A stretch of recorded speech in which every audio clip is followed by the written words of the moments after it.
আসসালামু আলাইকুম। নিয়ে এসেছি মজাদার একটা নাস্তার রেসিপি। আটা, ডিম ও আলু দিয়ে খুব সহজে মুচমুচে এই নাস্তাটা কিভাবে তৈরি করবে সে রেসিপি শেয়ার করব। আর 1 কাপ আটা দিয়ে কিন্তু এখানে অনেকগুলো নাস্তা তৈরি করে নেওয়া যায়। আর এই নাস্তাটা খেতে এতটাই দুর্দান্ত স্বাদের যে যাকেই তৈরি করে খাওয়াবে সে বারবার খেতে চাইবে। বড় থেকে ছোট সবাই কিন্তু এই নাস্তাটা খুবই পছন্দ করবে। তো প্রথমে এখানে আমি 1 কাপ পরিমাণ আটা নিয়ে নিচ্ছি, আর এর মধ্যে দিয়ে দিচ্ছি স্বাদ মতো লবণ। আর 1 কাপ আটার জন্য দিয়ে দিচ্ছি 1 টেবিল চামচ রেগুলার সয়াবিন তেল। এখন এই আটার সাথে লবণ আর তেলটাকে আমি ভালোভাবে মিশিয়ে নিচ্ছি। তো এটাকে ভালোভাবে মিশিয়ে নেওয়ার পরে এখন অল্প অল্প করে স্বাভাবিক তাপমাত্রার পানি দিয়ে আমরা এখানে একটা পারফেক্ট ডো তৈরি করে নেব। তো আমাদের ডোটা কিন্তু তৈরি হয়ে গিয়েছে, দেখতেই পাচ্ছ। এখন এই ডোটাকে আমি 10 থেকে 15 মিনিটের জন্য রেস্টে রেখে দেব। আর 10 থেকে 15 মিনিট পর কিন্তু এই ডোটা আরও অনেক সফট হবে। আর এখানে আমি নিয়ে নিয়েছি কিছু আলু সিদ্ধ। এখন এই আলুটাকে আমি হাত দিয়ে ভালোভাবে ম্যাশ করে নিচ্ছি।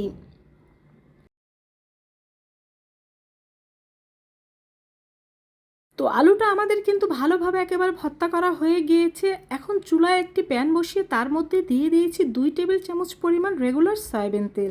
দিয়ে দিচ্ছি 1/2 কাপ পরিমাণ পেঁয়াজ কুচি, কয়েকটা কাঁচামরিচ কুচি।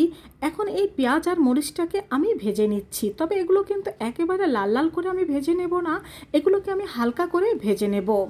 তো এটাকে হালকা করে ভেজে নেওয়ার পর এটাকে আমি এক সাইড করে নিয়ে এখন এখানে দিয়ে দিচ্ছি একটা ডিম। এখন এই ডিমটাকে আমি ভেজে নেব। আর ডিমের মধ্যে দিয়ে দিচ্ছি 1 চিমটি পরিমাণ লবণ।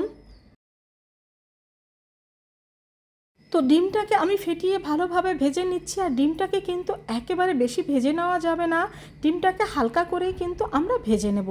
তো ডিমটাকে ভেজে নেওয়ার পর এখন এই পেঁয়াজ মরিচের সাথে আমি ডিমটাকে ভালোভাবে মিশিয়ে নিচ্ছি। এখন এর মধ্যে আমরা দিয়ে দেবো সে ভর্তা করে রাখা আলুটা। এই আলুটাকেও কিন্তু এই ডিম, মরিচ ও পেঁয়াজের সাথে আমরা ভালোভাবে মিশিয়ে নেব।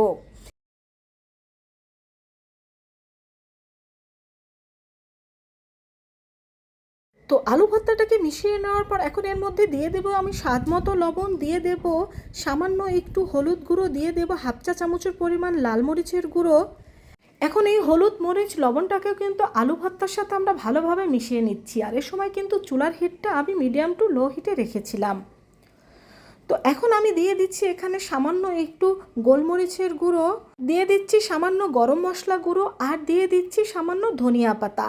এখন এই আলু ভর্তাটাকে এই মশলা আর ধনিয়া পাতার সাথে আমি মাত্র 1 মিনিটের মতো এইভাবে নেড়ে চেড়ে নামিয়ে নেব। অর্থাৎ ভালোভাবে মিশে গেলেই এই আলু ভর্তাটাকে আমরা নামিয়ে নেব। আর এই আলু ভর্তাটাকে নামিয়ে কিন্তু অবশ্যই ভালোভাবে ঠান্ডা করে এই নাস্তার পুর হিসাবে আমরা ব্যবহার করব। আর এখানে 10 মিনিট পরে আমাদের এই ডোটা কিন্তু পারফেক্টভাবে একেবারে তৈরি। এখন ডোটাকে কিন্তু আমি ভালোভাবে আরও মেখে নিচ্ছি। আর দেখেই বুঝতে পারছো ডোটা কিন্তু আগের চাইতে অনেক বেশি সফট হয়ে গিয়েছে। তো এখন এখান থেকে আমরা কিছু ছোট ছোট লেচি কেটে নিয়ে নাস্তাগুলো তৈরি করে নেব। তো প্রথমে আমি একটা এখানে লেচি কেটে নিয়েছি। এখন এই লেচিটা দিয়ে আমি মাঝারি সাইজের একটা রুটি তৈরি করে নেব। আর খুব পাতলা টাইপের একটা রুটি তৈরি করে নেব। অবশ্যই পাতলা টাইপের কিন্তু রুটিটা তৈরি করে নিতে হবে, তা না হলে কিন্তু নাস্তাগুলো খেতে ভালো লাগবে না। আমি কিভাবে এই রুটিটাকে পাতলা করে তৈরি করে নিচ্ছি সেটা তোমাদের দেখিয়ে দেব। বন্ধুরা, তোমরাও যদি হুবহু এই রেসিপিটা ফলো করে এই আলু, ডিম আর আটা দিয়ে নাস্তাটা তৈরি করে নিতে পারো, দেখবে তোমাদের নাস্তা খেয়ে সবাই তোমার প্রশংসা করবে। তো এখানে দেখতেই পাচ্ছ আমি কিন্তু খুব পাতলা করে একটা রুটি তৈরি করে নিয়েছি। তোমরাও ঠিক এইভাবেই রুটিটা তৈরি করে নেবে। তো রুটিটা তৈরি করে নেওয়ার পর এখন এই মাঝ বরাবর আমরা যে আলু পুরটা তৈরি করে রেখেছিলাম সেই পুরটা এর মধ্যে দিয়ে দেব। আর এখানে কিন্তু তোমরা তোমাদের ইচ্ছে মতো পুর ব্যবহার করতে পারবে। আর আমি এখানে কিন্তু একটু বেশি করে পুর ব্যবহার করেছি, কারণ পুরটা যত বেশি ব্যবহার করবে এটা খেতে ততটাই টেস্টি লাগবে। তো রুটিটার চারপাশে কিন্তু আমি পানি লাগিয়ে নিচ্ছি, এতে ভাঁজগুলো খুলে যাবে না। তো দেখে নাও বন্ধুরা আমি কিভাবে এই ভাঁজটা করে নিচ্ছি। প্রথমে এই পার্টটা এদিকে দিয়ে তারপর পরবর্তী পার্টটা কিন্তু আমি এদিকে দিয়ে আটকিয়ে দিয়েছি। এখন এটাকে উল্টে নিচ্ছি। উল্টে নিয়ে এই উল্টো পাশেও কিন্তু আমি সামান্য পানি লাগিয়ে নিচ্ছি এবং এইভাবে করে এই নাস্তাটার ভাঁজ দিয়ে দিচ্ছি। দেখতেই পেলে নাস্তাটার ভাঁজটা কত সহজভাবে দিয়ে নিলাম। আর একটা কত সুন্দর আমাদের একটা নাস্তা তৈরি হয়ে গেল। আর একইভাবে কিন্তু প্রত্যেকটা নাস্তা আমি তৈরি করে নিয়েছি। আর 1 কাপ আটায় কিন্তু আমাদের এখানে মোট 7টা নাস্তা তৈরি হয়ে গিয়েছে। তোমরা যদি বেশি করে তৈরি করতে চাও সেক্ষেত্রে এখানে আটা ও আলুর পরিমাণ বাড়িয়ে নিতে পারো। এখন চুলায় তেল গরম দিয়ে দিয়েছি। তেলটা গরম হলে এর মধ্যে আমি একটা একটা করে নাস্তাগুলো দিয়ে দেব। আমি একসাথে এখানে 4টা নাস্তা দিয়ে দিয়েছি। আর এই নাস্তাগুলো আমি মিডিয়াম টু লো হিটেই ভেজে নিচ্ছি যাতে নাস্তাগুলো অনেক বেশি মুচমুচে হয়। আর বন্ধুরা দেখো নাস্তাগুলো কিন্তু অনেকটা ফুলে উঠেছে, দেখেই নিশ্চয়ই বুঝতে পারছো। এখন এই নাস্তাগুলোর একটা সাইড হয়ে গেলে আমি অন্য একটা সাইড উল্টে দিচ্ছি। তো বন্ধুরা নিশ্চয়ই দেখতে পেলে কত সহজভাবে আমি এই একটা নাস্তা তৈরি করে নিয়েছি। বাসায় আলু, ডিম ও আটা থাকলে খুব সহজেই কিন্তু তোমরা এরকম একটা নাস্তা তৈরি করে নিতে পারো। আর এই নাস্তাটা এতটা টেস্টি, একবার তৈরি করে খেলেই তোমরা বুঝবে। আর একবার তৈরি করে খেলে দেখবে তোমাদের এই নাস্তাটা বারবার খেতে ইচ্ছে করবে। তো এরই মধ্যে আমাদের নাস্তাগুলো কিন্তু ভাজা হয়ে গিয়েছে, এগুলোকে আমি তুলে নিচ্ছি।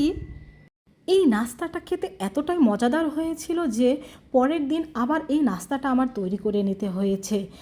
তো তোমরাও বাসায় একবার হলেও কিন্তু এই নাস্তাটা ট্রাই করে দেখবে, দেখবে তোমাদের কাছেও নাস্তাটা খুব ভালো লাগবে। আর যাদের তৈরি করে খাওয়াবে তারাও দেখবে এই নাস্তাটা খুবই পছন্দ করবে। আর এই নাস্তাটা কিন্তু খুবই মুচমুচে হয়ে থাকে। আর প্রত্যেকটা নাস্তাই কিন্তু পারফেক্টভাবে ভাজা হয়ে গিয়েছে, দেখতেই পাচ্ছ। তো নাস্তাটা কতটা মুচমুচে হয়েছে তোমাদের আমি দেখিয়ে দিচ্ছি। সকাল বিকাল নাস্তার পাশাপাশি এটা কিন্তু বাচ্চাদের টিফিনেও দিতে পারেন। বাচ্চারা কিন্তু এই ধরনের নাস্তা খুবই পছন্দ করে থাকে। তো বন্ধুরা ভালো লাগলে অবশ্যই কমেন্ট করে জানাবে। সবাই ভালো থেকো। আল্লাহ হাফেজ।